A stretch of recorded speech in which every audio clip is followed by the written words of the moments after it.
I wasn't actually going to talk about Anthony Joshua because, to be honest with you, I actually knew him before he started boxing.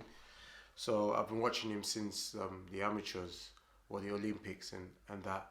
So because of that, I was going to do a video because it might come across like I'm trying to backstab someone that I know or something, or trying to kick someone while he's supposedly down.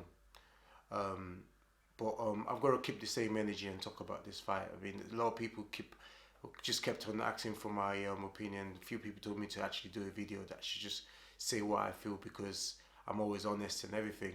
So I just thought, you know what? And even my mom that once she doesn't know I don't box anymore, but she because I haven't told her. So from Nigeria, she sent me a clip of Andy Joshua fighting Andy Ruiz, the clip where he got knocked down, and she goes, Tunji, you need to stop boxing. Oh, look at this strong guy getting beaten up by this fat guy. Why? In the beginning, I told my friends, I was like, he looks distant. He's not focused. Honest to God, that's what I said to them. Um, but I still didn't think it was enough. That was. I wasn't still worried. I just thought he would still have enough to beat up Andy Ruiz. But I just knew that he was feeling the pressure. Wherever there is, I mean, there's rumors coming out saying he got dropped in sparring. He had panic attacks, what have you. Maybe so. Maybe he got dropped in sparring. I don't know of that for a fact because I'm not his close friends. His closest friends was with him in New York, so they would know the situation. It's not my business really. My business too is to watch, to pay for my pay-per-view and watch his fight.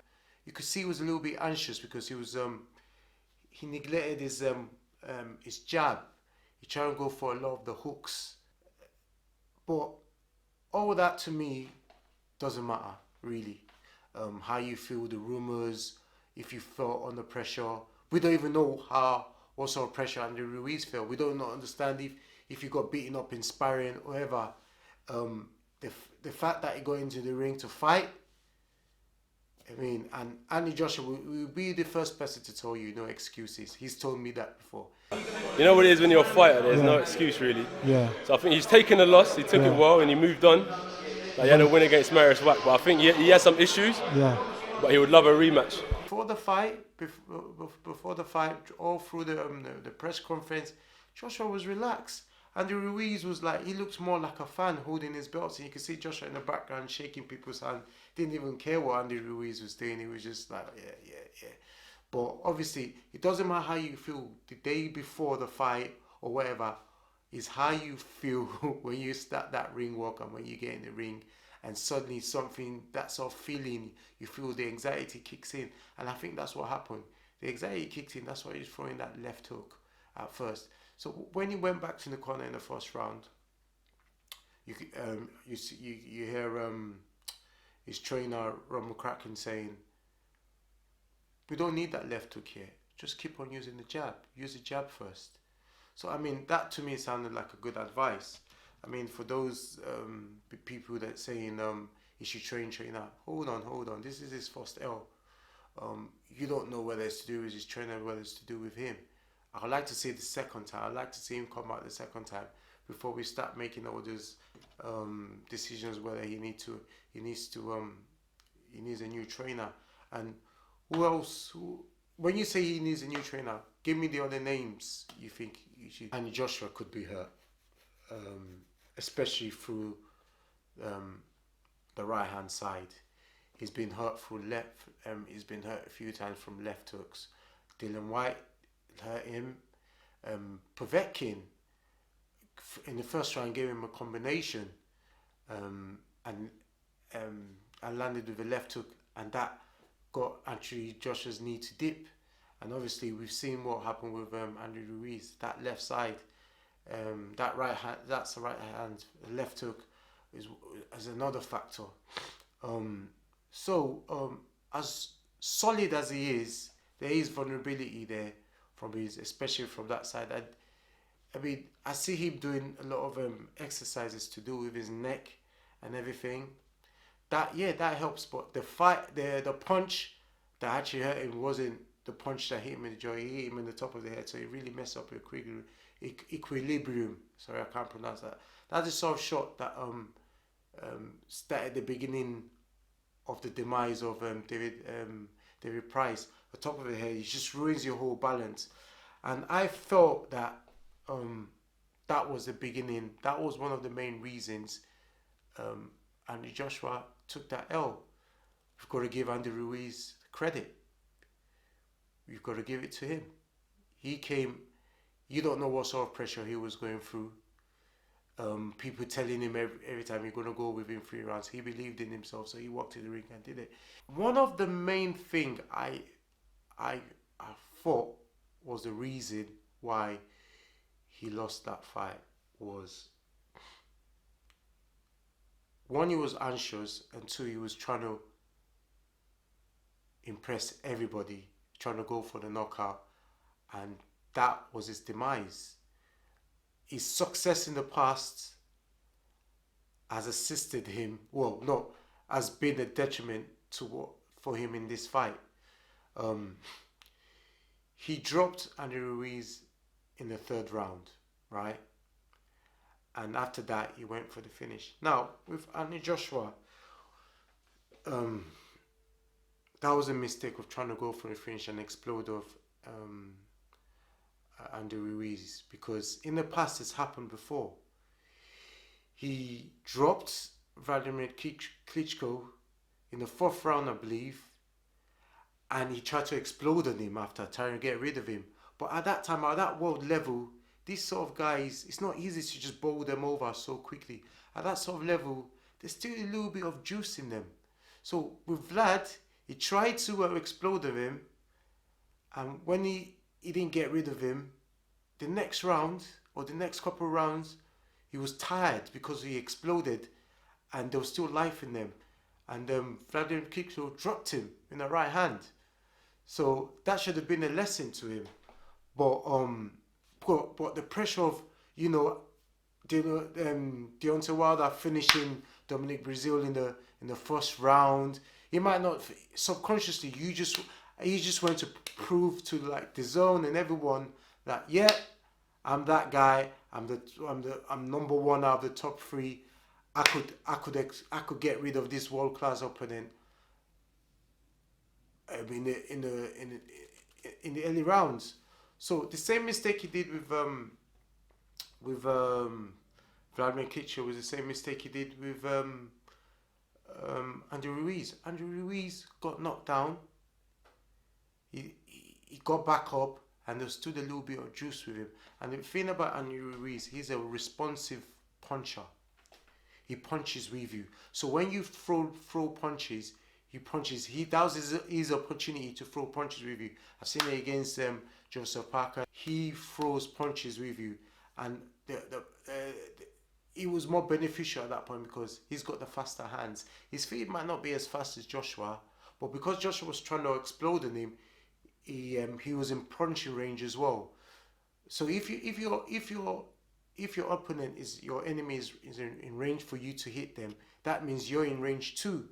So Andy Ruiz took the opportunity, thought, right, I'm not having it. That Mexican blood in him was not going to have it. So he traded with Anthony Joshua, and he caught him with that left on the top of the head, and down he went. The thing about these Mexican guys, time and time again, they've shown you can't just blow them out of the water like that. Especially when they go down, they get back up and fight. Morales, look at what happened to Prince Nassim. He was knocking out everybody. He met Pereira in New York, out of his comfort zone. No, not in New York, in America, Las Vegas. Out of his comfort zone, he didn't have it, and he gave Prince Nassim his first loss. Same with when Golovkin was knocking down everything till he met Canelo. Errol Spence was like dropping everyone till he met a lightweight who came up 2 weight division to fight him, and he didn't get rid of him because at this stage when he was really hurting Michael Garcia fought back to a point where Errol Spence just backed off just a little bit to go back to his boxing. That's why he couldn't finish him off. The Mexicans, that's how they are. They go into the trenches and they're ready for war. So he gave him the opportunity to respond in him. When he gets hurt, it takes him a few rounds for him to recover. Always. When he fought Dylan White, he was hurt in the second round. He took him by it was in the seventh round. He finally finished Dylan White when he got his second win. Same with Valerie Klitschko. He got hurt in the fifth round, but he had to weather the storm to the 11th round to get rid of him. So it goes to show that when Anthony Joshua explodes on you and he gets the better of you at world level, they tend to be the later rounds when they're tired.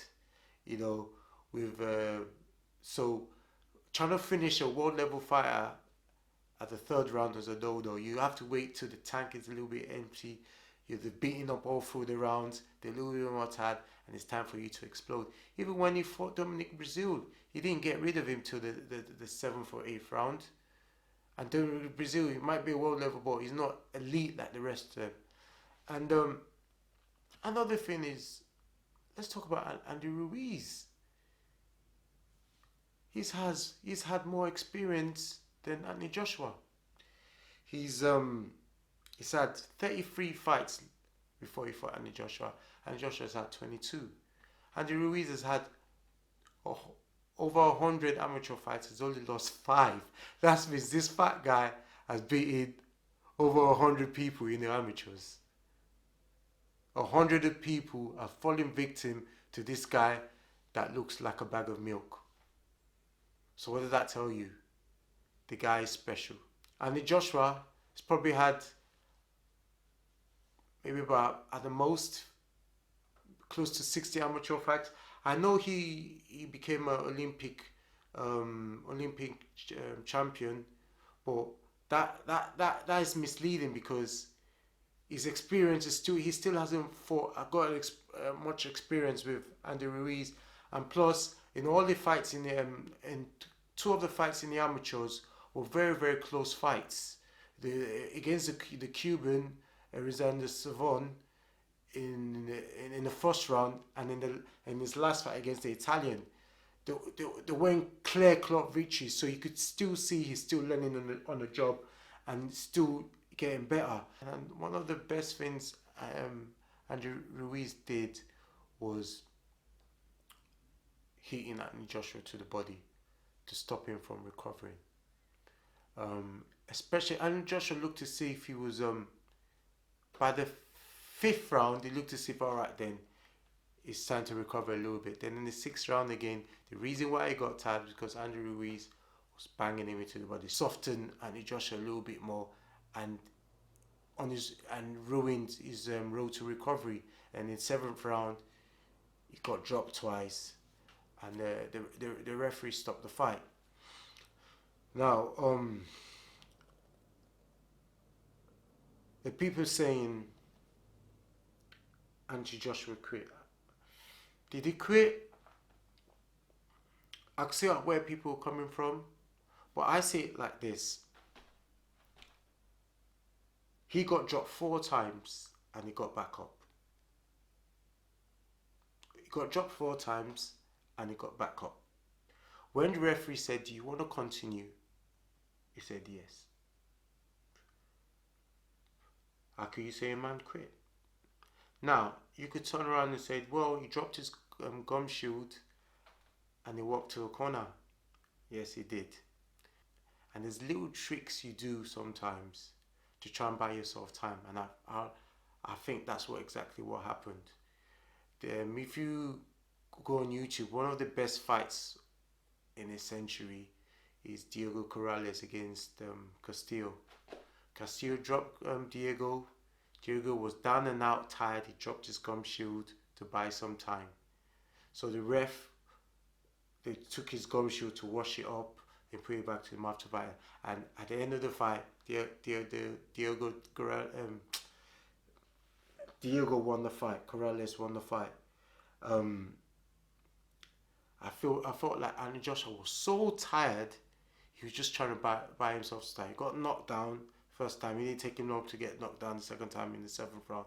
So spat the gum shield, walked to the corner, was expecting, because everything he's been having a lot of things his way. So he probably expected the ref to like, oh, that's the gum shield there on the floor. Put it back to buy a little bit more time. but the ref was just right in front of him and said, "Are you ready?" He said, "Yeah." And he just saw it. He was tired. It was not fit for purpose, so they had to stop the fight, which was the right decision. But quitting, I didn't see that as quitting, in my opinion. So Andy Ruiz, you've got to give him credit because he was strong. He held the center of the ring. He punched with Anthony Joshua. When he was hurt, he fought back, and Anthony Joshua didn't wait to the 6th, 7th, or 8th round. While we were both tired, to explode on him. He exploded at the wrong time, in my opinion. Losing is part of the game. Floyd Mayweather lost to the amateurs a few times.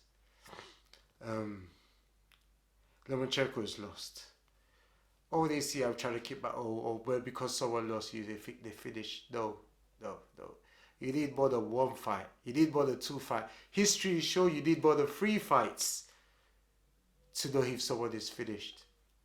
Vladimir Klitschko lost his first fight when he was 24-0. 24-0. Joshua was 22-0. Lost his first fight. He got stopped by a journeyman.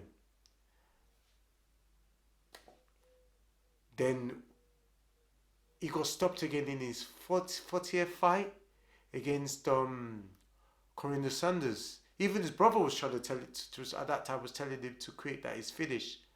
No. And a couple fights after that, after his new trainer came, he still lost his fight with his new trainer.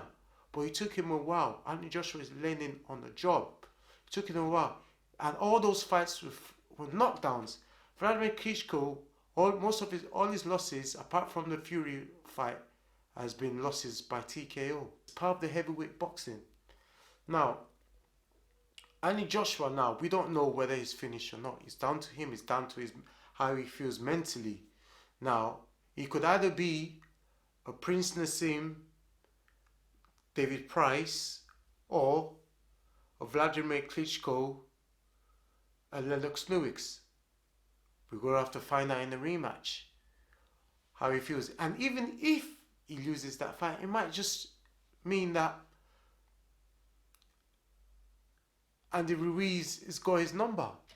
Stylistically, he finds it difficult to throw his jab against shorter guys, 6'2" guys with fast hands. It happened against Povetkin. When he fought against Povetkin, he made his, like I said earlier on, he made his knee dropped. He hurt me a few times in the first few rounds. He wasn't settled because they're both the same height, Povetkin and the 6'2" and Andy Ruiz, and they got quick hands, so they beat him to the punches. Against Povetkin, he's 39, so he got tired and Fing was hitting him. He got tired and Anthony Joshua was hitting him, jabbing him to the body. The only problem, and it was circulated, the only problem with Andy Ruiz, the times when Anthony Joshua was hitting him to the body, Andy Ruiz is experienced and he's obviously younger and I think he's faster than Povetkin. So every time Joshua tried to hit him to the body, Andy Ruiz tried to catch him with a left hook, because that was his chance for him to fix. So he's waiting for Anthony Joshua to hit him with that jab to the body. And he's got a lot of flab in the stomach, so he's probably be able to hold those body shots more than Povetkin. So that stylistically, those shorter guys, like when he fights the likes of Dominic Brazil and the rest of them, he could jab them because they're right in front of him. Trying to jab down, you have to bend your head and go down to their level, make you susceptible to get hit. So that could be another factor.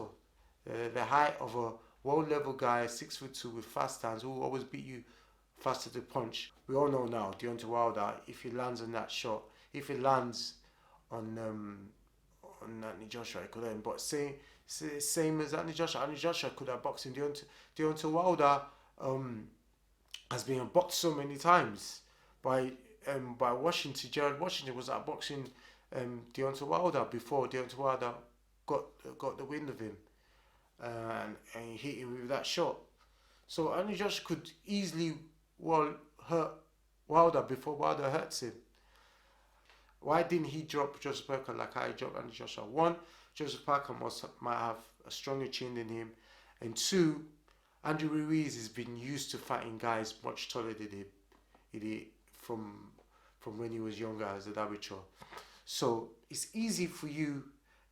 It might be easier for him to throw his hook might hurt a little bit more from that sort of direction than that direction, because when they're close, if in the same height as you, that like just like Mike Tyson, just overhand hooks and stuff like that, you could generate a little bit more power. And because of the way he throws his punches, it lands at the tempo, which just loses your sense.